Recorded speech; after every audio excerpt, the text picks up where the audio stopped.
Hello friends Samsung का tab है। Model number है इसका T510 और इस टैब का जो नाम है वो है टैब ए। और इसकी जो स्क्रीन है वो काफ़ी बड़ी है, 10.1 इंच की इसकी स्क्रीन का साइज़ है, जिसकी वजह से ये सैमसंग का ये टैब जो है ये काफ़ी फेमस हुआ, काफ़ी बिका भी है ये वाला मॉडल। और इस फ़ोन में जो हालांकि काफ़ी बड़ा साइज़ है और गिरेगा तो टूटेगा, भारी भी है थोड़ा ये जो टैब है, वज़न भी है इसमें, गिरते ही इसकी स्क्रीन टूट जाती है। लेकिन इस टैब में जो अपने आप से जो प्रॉब्लम आती है ज़्यादातर, वो आती है इसकी फ्लेक्स केबल का ख़राब हो जाना। यानी कि मेन मदरबोर्ड से जो इसका डिस्प्ले का जो फोल्डर है उसको जो कनेक्ट करती है केबल, जैसा कि आप देख रहे हैं, तो इसके ख़राब होने की ज़्यादातर इसमें प्रॉब्लम आती है। स्क्रीन चली जाती है, ब्लैंक हो जाती है, या फिर सिर्फ लाइट दिखाई देगी और डिस्प्ले में कुछ नहीं दिखाई देगा। तो उसके लिए सिर्फ इसकी फ्लैक्स केबल को चेंज करना होता है। और मतलब इस मॉडल का जो टैब है हमारे पास पहले जितनी बार भी आया है उसमें तो एक ही फॉल्ट निकलता था कि बीच का जो फ्लैक्स केबल है वो ख़राब हो जाती थी। लेकिन इस बार जो टैब आया है उसकी पूरी की पूरी स्क्रीन ही टूटी हुई है, साथ ही इसका फ्लैक्स केबल भी ख़राब है। तो इस वीडियो में हम दोनों चीज़ों को चेंज कर रहे हैं। तो फ्रेंड्स, जो नया हम फ़ोल्डर ख़रीदते हैं उसके साथ ये जो छोटा सा सर्किट है वो सर्किट नहीं आता है, ये हमें पुरानी स्क्रीन से ही निकाल कर नई स्क्रीन में लगाना होता है। इस सर्किट से जो कनेक्ट होती है वो इसका जो टैब की जो डिस्प्ले है, इसका जो टच का फ्लैक्स है ये वाला, ये इससे कनेक्ट होता है और इसके थ्रू ही इसकी टच चलती है। फिक्स करने के लिए इसमें हम डबल टेप लगाएंगे।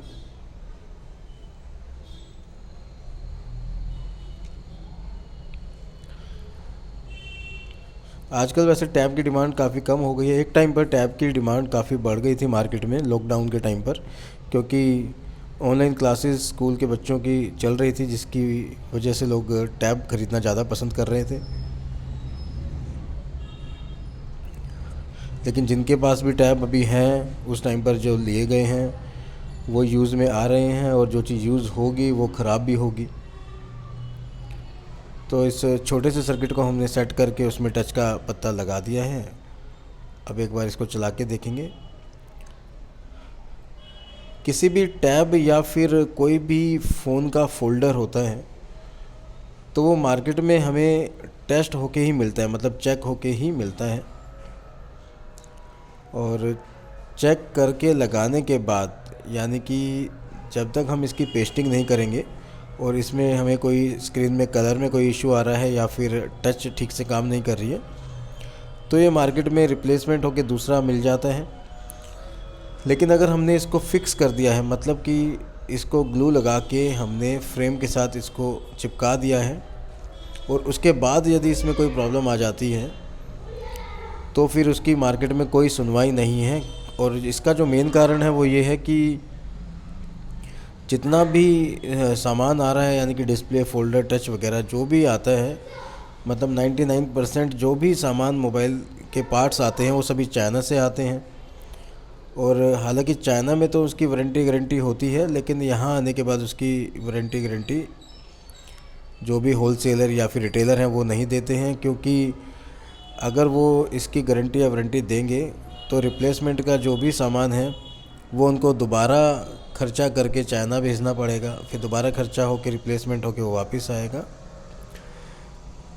तो इस वजह से लोग जो है सिर्फ चेक करने की ही वारंटी गारंटी देते हैं, सामने सामने या फिर बिना पेस्ट किए अगर कोई प्रॉब्लम आती है तो उसकी सुनवाई है, वरना फिक्स करने के बाद कोई भी सुनवाई नहीं है। तो इसीलिए हम किसी भी डिस्प्ले या टैब या किसी भी फोल्डर को हम लगाने से पहले मार्केट में परचेज करने के टाइम पर चेक करते हैं, उसके बाद अपनी शॉप पर आकर उसको लगाने से पहले उसको चेक करते हैं। जब हमें कंफर्म हो जाता है कि हाँ चीज़ बिल्कुल ओके है, कोई प्रॉब्लम नहीं है इसमें, तो हम उसको फिक्स कर देते हैं, लगा देते हैं, सेट कर देते हैं।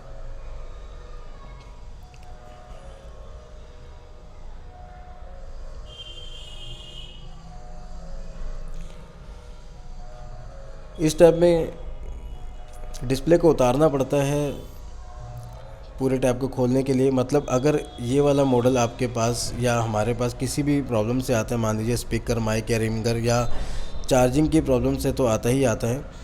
तो अगर इस तरह का टैब हमारे पास मान लीजिए चार्जिंग के लिए आया है, तो हमें इस टैब की चार्जिंग को रिपेयर करने के लिए इसके फ़ोल्डर को उतारना होता है, इसके डिस्प्ले को ही उतारना होता है। डिस्प्ले को उतारने के बाद ही पूरा टैब खुल पाता है, क्योंकि डिस्प्ले के नीचे ही सारे पेच लगे हुए हैं इस टैब के। तो फ्रेंड्स, फिक्स करने से पहले जो पुरानी ग्लू है या कोई टूटे हुए कांच का टुकड़ा है, उसको ध्यान से देखकर हमने साफ़ कर लिया, वरना उसकी वजह से पैक करने के टाइम पर डिस्प्ले ख़राब हो सकती है या टच टूट सकती है। चारों तरफ से अच्छे से क्लीन करने के बाद अब इसको हम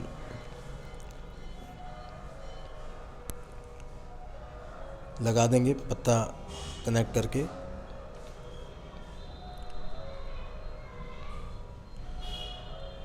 ये जो स्टिकर्स होते हैं, जो भी इंपोर्टर होता है या मैन्युफैक्चरर होता है, वो अपने ब्रांड के स्टिकर वगैरह या वारंटी कार्ड लगाता है। तो फ्रेंड्स, इसको हमने फिक्स कर दिया है। अब ऑन करके देखते हैं।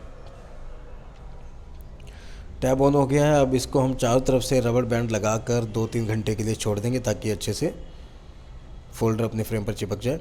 तो फ्रेंड्स, वीडियो अगर आपको पसंद आई तो वीडियो को लाइक कीजिए। अगर आप चैनल पर नए हैं तो सब्सक्राइब कीजिए, ताकि हम इसी तरह की और वीडियो आपके लिए लाते रहें। थैंक यू दोस्तों।